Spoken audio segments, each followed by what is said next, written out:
انا للہ و انا الیہ راجعون کے فضائل۔ یہ کلمہ بہت سے حقائق کو اپنے اندر سموئے ہوئے ہے اور اس میں بہت بڑی تسلی ہے۔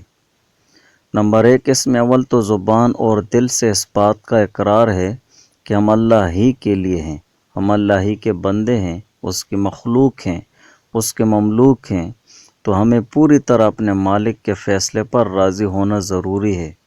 ہم بھی اللہ کے ہیں اور جو جان و مال اس نے لیا وہ بھی اللہ ہی کا ہے۔ اس نے جو کچھ کیا اپنی مخلوق اور مملوک میں تصرف کیا۔ کسی کو بولنے، اعتراض کرنے، دل و زبان سے ناراض ہونے کا کوئی حق نہیں۔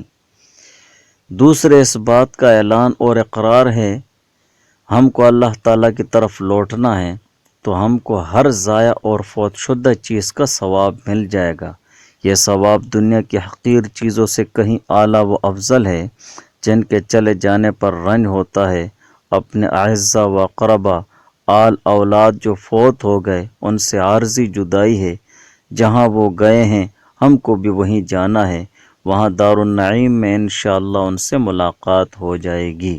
حضرت ابن عباس رضی اللہ تعالی عنہما سے روایت ہے کہ رسول اللہ صلی اللہ علیہ وآلہ وسلم نے ارشاد فرمایا کہ جس نے مصیبت کے وقت انا للہ و انا الیہ راجعون پڑھا تو اللہ تعالیٰ اس کی مصیبت کی تلافی فرما دیں گے اور اس کی آخرت اچھی کریں گے اور ضائع شدہ چیز کے بدلے میں اچھی چیز عطا فرمائیں گے۔